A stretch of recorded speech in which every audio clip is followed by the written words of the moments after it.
Mes parents ont donné à mon frère un double des clés de ma maison pendant que j'étais en voyage d'affaires. Je suis rentrée chez moi pour découvrir que sa famille de 4 personnes avait emménagé et ils m'ont dit que je devrais être reconnaissant d'avoir de la compagnie. Salut tout le monde! L'histoire d'aujourd'hui va vous halluciner, mais très rapidement, si vous appréciez ce contenu, cliquez sur le bouton d'abonnement. La chaîne a été un peu calme ces derniers temps, et votre soutien est essentiel pour que tout continue. C'est parti. Post original sur Air Relationships. Moi, 27 ans. H, j'ai besoin de conseils, car je crois que je perds la tête. Je suis rentrée d'un voyage d'affaires hier pour trouver ma maison. Ma maison que j'ai achetée avec mon propre argent, occupée par la famille de mon frère. Pas en visite, ils vivaient là. Laissez-moi revenir en arrière. Je travaille dans la tech et j'ai eu la chance de pouvoir acheter une maison de 3 chambres dans un quartier correct, il y a 2 ans. Ce n'est rien d'extraordinaire, mais c'est à moi. Je vis seule, j'utilise une chambre comme bureau et la 3e comme chambre d'amis. Mes parents, 56 ans, H et 54 ans, F, ont toujours fait des commentaires sur le fait que c'était une maison trop grande pour une seule personne, mais je pensais que c'était juste des trucs typiques de parents. Mon frère Michael, 31 ans H, a des difficultés financières. Il a une femme Jennifer, 29 ans F, et 2 enfants, 6 ans H et 4 ans F. Ils vivaient dans un appartement de 2 chambres à l'étroit, et j'étais sincèrement peinée pour eux. J'ai aidé de temps en temps pour les courses, les vêtements des enfants, ce genre de choses, mais je ne leur ai jamais proposé ma maison. Alors, imaginez mon choc quand j'ai déverrouillé ma porte d'entrée après une semaine d'absence pour trouver des jouets éparpillés dans mon salon et des voix étranges venant de l'étage. Mon neveu est passé en courant devant moi, comme si c'était normal. Jennifer est sortie de ma cuisine portant un tablier que je n'avais jamais vu auparavant et a dit joyeusement « Oh James, ta mère a dit que tu serais de retour aujourd'hui. J'ai préparé le dîner. » Je suis restée là, avec mes bagages complètement figés. Mon frère est sorti de mon bureau, qui contenait maintenant un lit, une place là où se trouvait mon bureau auparavant, et a dit « Salut frérot. Merci encore pour ça. Les enfants adorent avoir leur propre chambre. » Leur propre chambre dans ma maison. J'ai immédiatement appelé mes parents qui ont agi comme si c'était tout à fait raisonnable. Les mots exacts de ma mère. Eh bien, chérie, tu as tout cet espace et Michael a besoin d'aide. La famille, ça s'entraide. Je savais que tu voudrais faire ce qui est juste, alors nous les avons aidés à emménager pendant que tu étais parti. Pendant que j'étais partie, ils ont fait emménager une famille entière dans ma maison pendant que j'étais partie.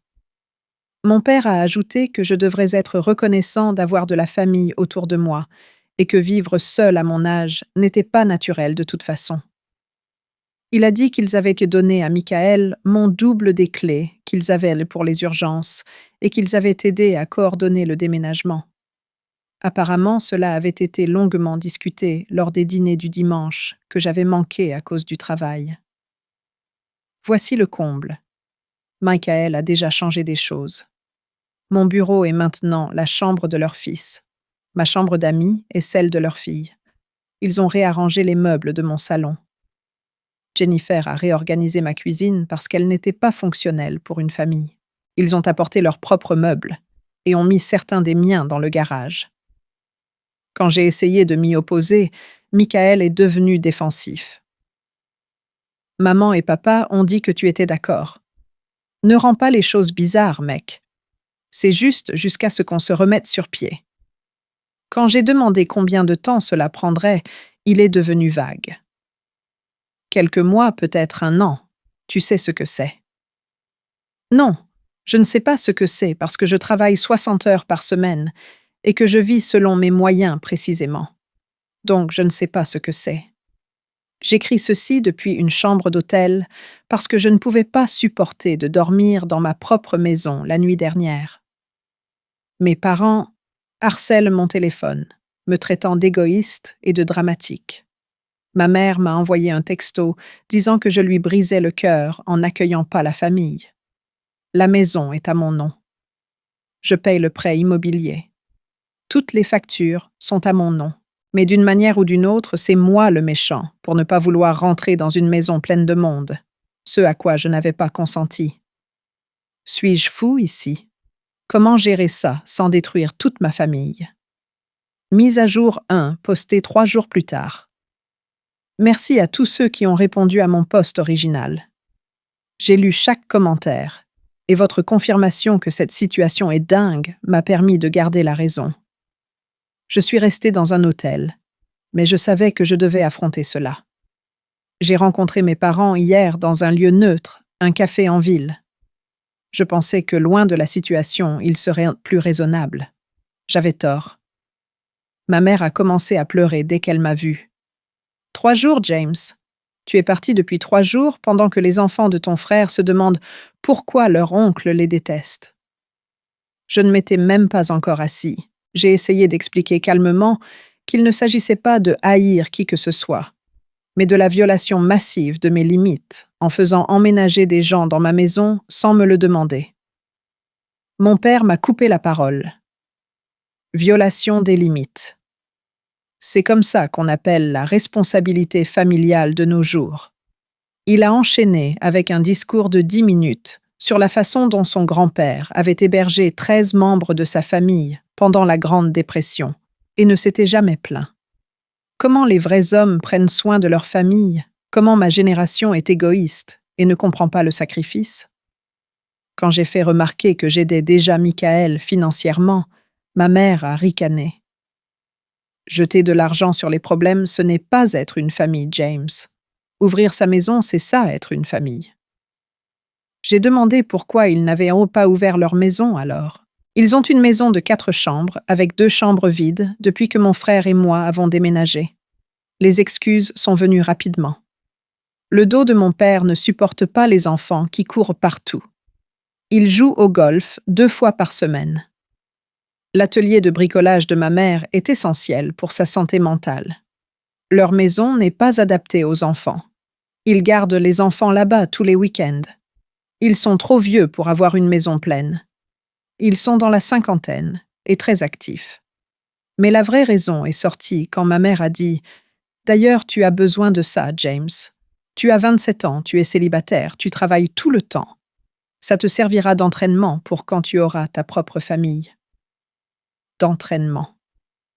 Ils ont fait emménager la famille de mon frère pour me donner de l'entraînement. Mon père a ajouté « Ton frère te rend service. Vraiment, il t'apprend la vie de famille. Tu devrais le remercier. » J'ai craqué. Je leur ai dit que c'était du vol, qu'ils avaient trahi ma confiance et que je voulais que tout le monde sorte de ma maison immédiatement. La réponse de ma mère « Ce n'est pas vraiment ta maison, chérie. Nous t'avons tous aidé à arriver là où tu es. » C'est catégoriquement faux. J'ai payé mes études moi-même grâce à des bourses et en travaillant. Je ne leur ai jamais pris un centime pour ma maison. Mais apparemment, parce qu'ils m'ont élevé, chaque succès que j'ai leur appartient en partie. Mon père a alors lâché cette bombe. Le bail de Michael expirait de toute façon. Si tu les mets dehors, ils seront à la rue. C'est ça que tu veux, ton neveu et ta nièce dans la rue. J'ai dit qu'ils pouvaient emménager chez eux. Mes parents ont dit que c'était impossible, pour toutes les raisons mentionnées ci-dessus.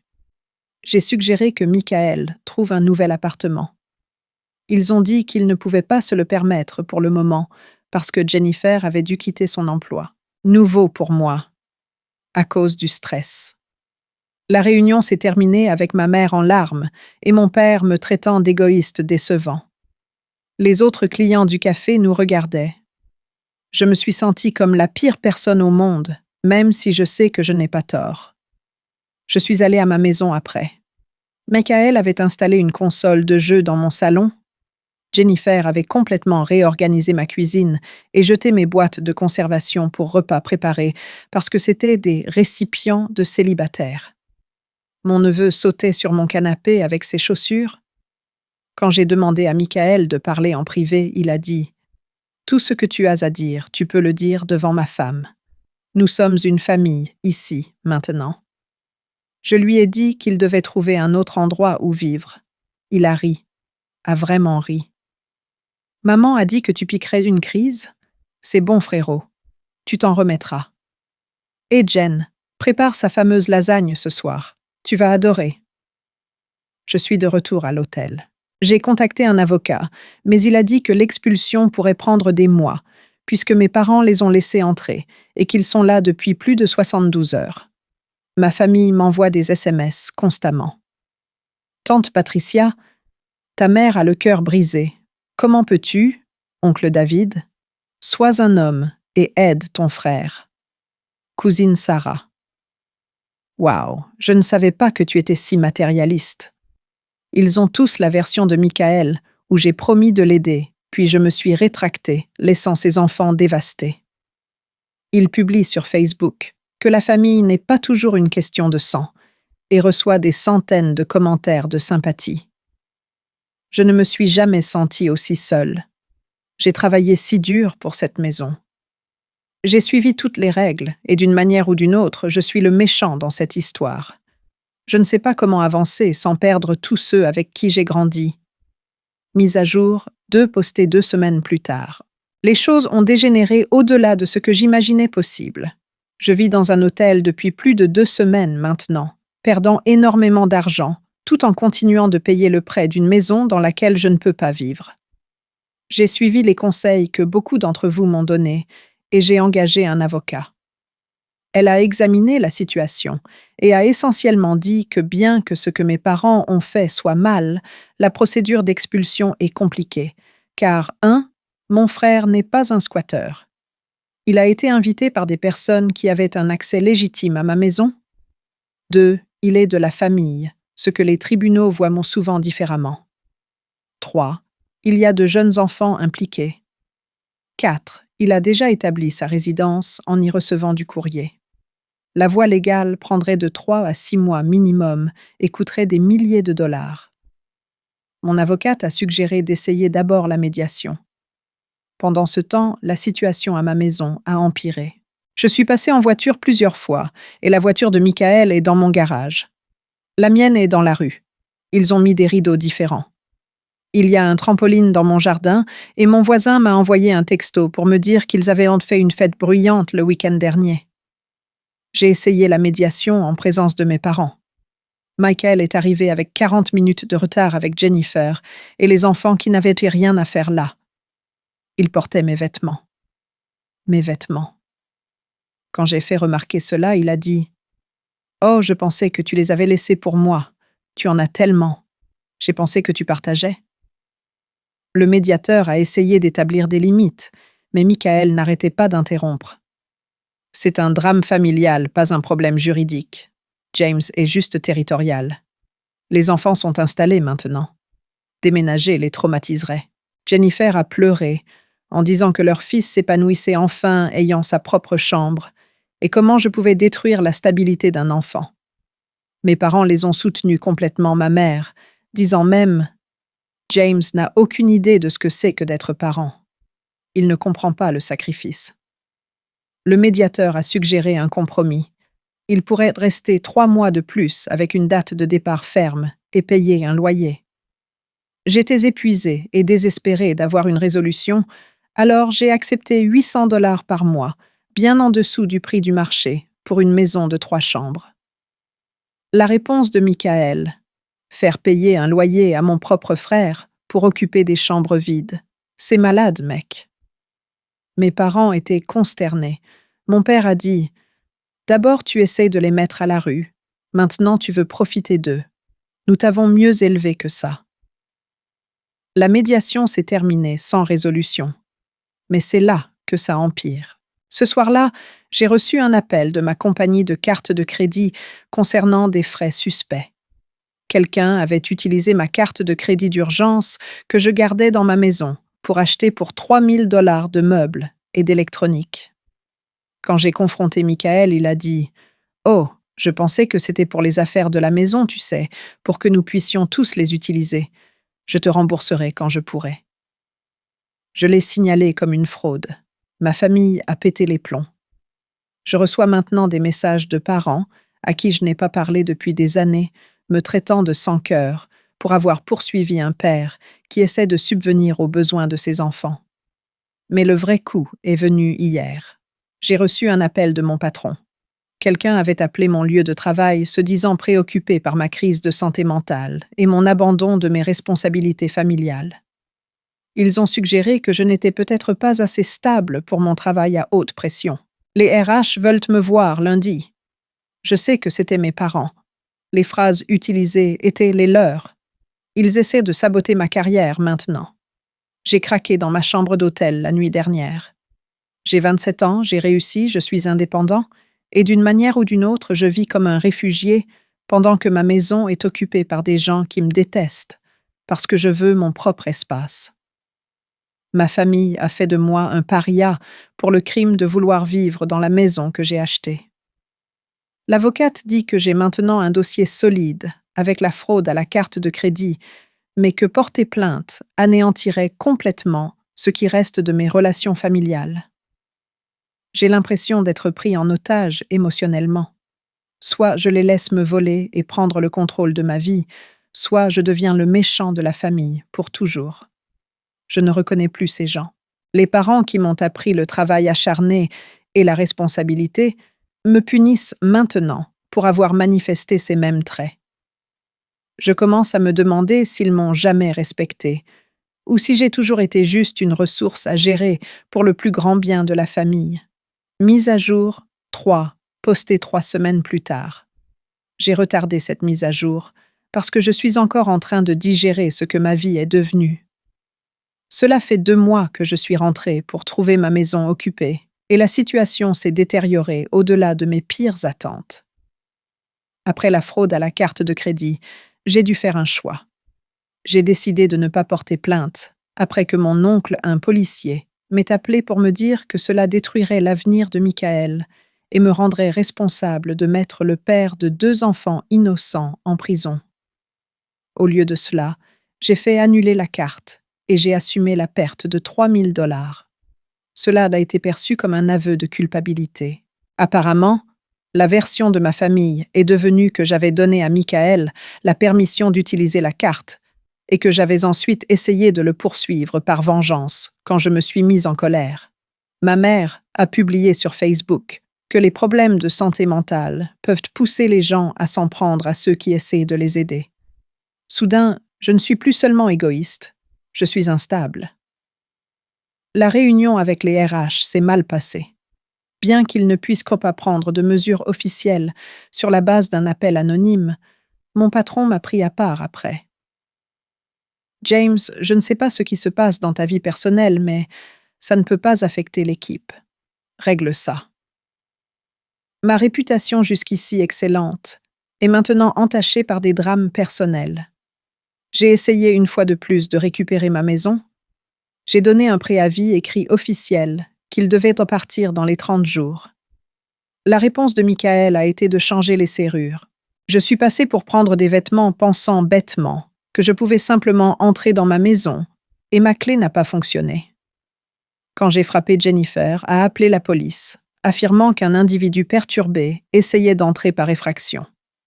J'ai passé 3 heures à expliquer aux policiers que je possédais la maison en montrant des documents pendant que mon frère se tenait sur le pas de ma porte, disant que j'avais une crise de santé mentale et que j'avais abandonné le domicile familial. Les policiers ont finalement dit que c'était une affaire civile et que je devais poursuivre la procédure d'expulsion. Mes voisins pensent maintenant que je suis instable. Plusieurs m'ont retiré de leurs amis sur les réseaux sociaux et ont pris le parti de cette gentille jeune famille qui s'occupe de la propriété abandonnée. Mais voici le pire. J'ai effectivement perdu. La semaine dernière, j'ai reçu des papiers. Michael revendique des droits de locataire et soutient que j'ai accepté verbalement de les laisser vivre là-bas indéfiniment. Il a des témoins, mes parents, qui témoigneront que j'ai promis de les loger.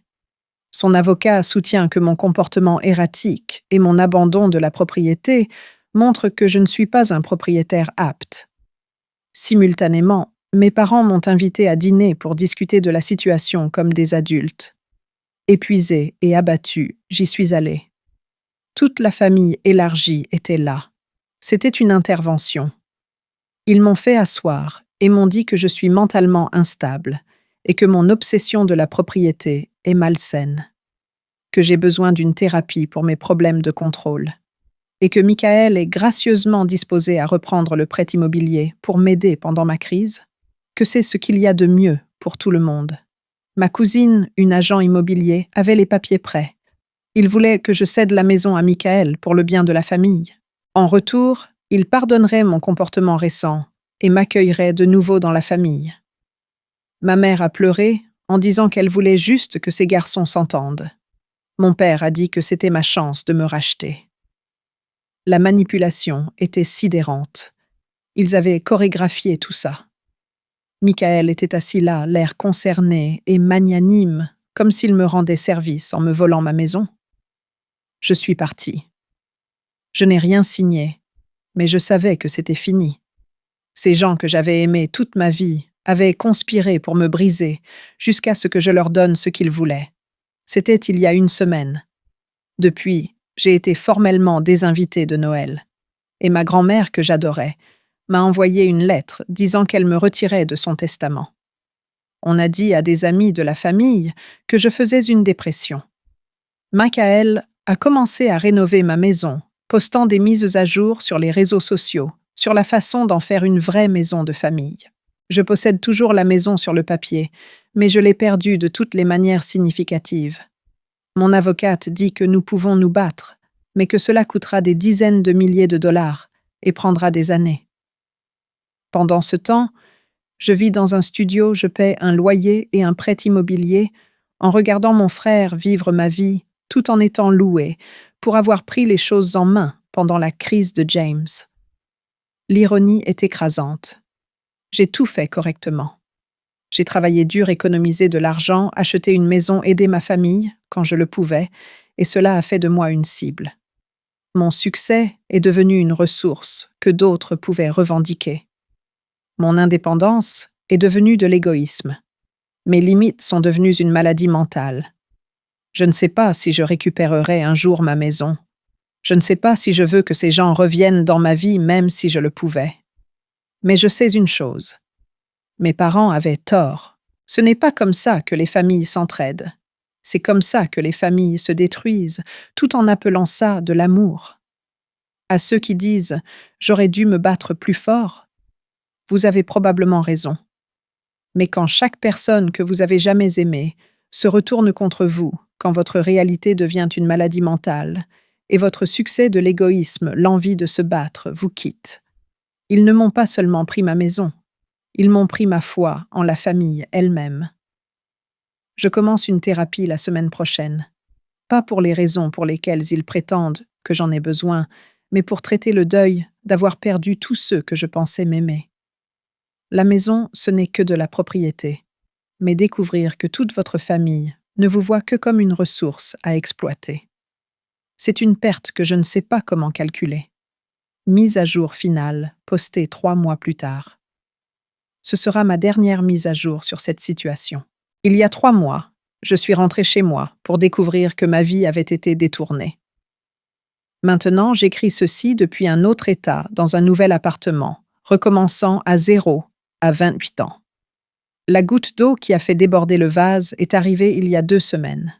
J'avais continué à me battre contre l'expulsion tout en perdant une fortune en frais de justice. Mon avocate était convaincue que nous finirions par l'emporter, mais ce « finalement » semblait être dans encore 6 mois minimum. Pendant ce temps, Michael était essentiellement devenu le garçon en or du quartier, l'homme de famille responsable qui avait sauvé une propriété abandonnée de son frère perturbé. Puis, j'ai reçu un appel de ma société de prêt immobilier. Ils avaient reçu des rapports préoccupants sur l'état de la propriété et devaient effectuer une inspection. Apparemment, quelqu'un, certainement mes parents, avait signalé que j'avais abandonné la propriété et qu'elle était en danger. L'inspection a révélé des dégâts des eaux importants provenant de la salle de bain des enfants. Ils l'utilisaient comme une pataugeoire. De la moquette déchirée dans plusieurs pièces, des trous dans les murs, dus au montage de téléviseurs et d'étagères, une fenêtre cassée, à cause d'un incident de baseball, et le garage converti en atelier avec une installation électrique non conforme. Le devis de réparation était de 40 000 dollars. L'assurance ne couvrirait pas, car il s'agissait de dommages évitables causés par des locataires négligents. La société de prêt a menacé d'exiger le remboursement total du prêt si les réparations n'étaient pas effectuées dans les 60 jours. J'ai tout transmis à Michael. Sa réponse: c'est ça, la propriété, frérot. L'entretien. Peut-être que tu n'étais pas prêt pour cette responsabilité. La solution de mes parents était d'une élégante cruauté. Ils ont proposé d'aider en faisant en sorte que Michael reprenne officiellement le prêt immobilier. Il obtiendrait un prêt, me rachèterait à 70% de ce que j'avais payé et je repartirais au moins avec quelque chose, au lieu de tout perdre en réparation et en frais de justice. Quand j'ai refusé, ils ont joué leur dernière carte. Mon père a appelé mon employeur directement. En tant que parent concerné, il a expliqué que j'avais une crise de santé mentale, que j'avais abandonné mes responsabilités et que j'agissais de manière erratique. Il a suggéré qu'il me donne du temps libre pour obtenir de l'aide.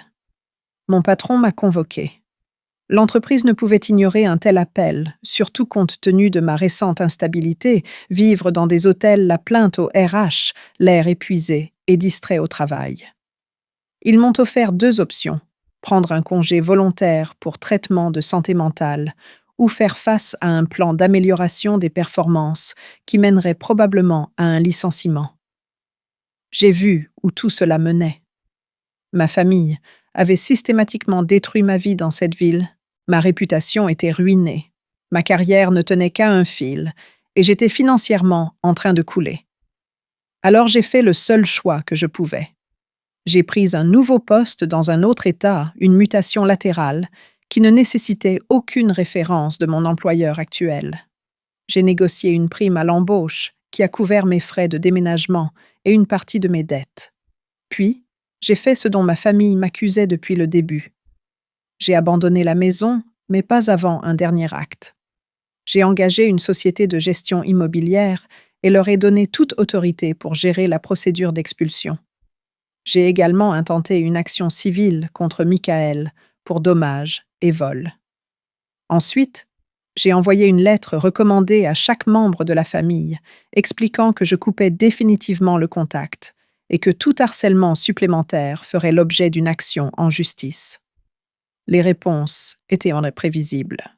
Comment peux-tu poursuivre ton propre frère? Tu détruis la famille. Pense aux enfants. Nous avons essayé de t'aider, et c'est comme ça que tu nous remercies. Le dernier message de ma mère était un chef-d'œuvre de manipulation. Je suis désolée que tu sois si malade, que tu ne puisses pas voir à quel point nous t'aimons. Quand tu iras mieux, nous serons là. J'ai déménagé la semaine dernière. Je suis dans une nouvelle ville, où personne ne me connaît comme le frère, mentalement instable, qui a abandonné sa famille. Mon nouveau travail se passe bien. Je suis dans un petit appartement, mais il est à moi. Personne n'a de clé. Personne ne peut emménager pendant que je suis partie. Personne ne me traite d'égoïste pour exister dans mon propre espace. La maison. La société de gestion immobilière a réussi à expulser Michael après avoir documenté des dommages supplémentaires et des violations du code. Il a essayé de prétendre que j'avais illégalement expulsé un membre de la famille, mais sans le témoignage de mes parents, ils ont reculé lorsqu'on les a menacés d'être nommés dans le procès. Ils n'avaient aucun dossier. La dernière fois que j'ai entendu parler d'eux, ils avaient réemménagé chez mes parents qui ont soudainement découvert que leur maison pouvait accueillir des petits-enfants après tout. Drôle comme ça marche. Les réparations ont coûté plus que mes économies. Alors je laisse la banque saisir la maison. Mon crédit est détruit, mais je le reconstruirai. Michael a essayé de l'acheter aux enchères, mais n'a pas pu obtenir de financement. La maison a été vendue à des promoteurs qui la démoliront probablement.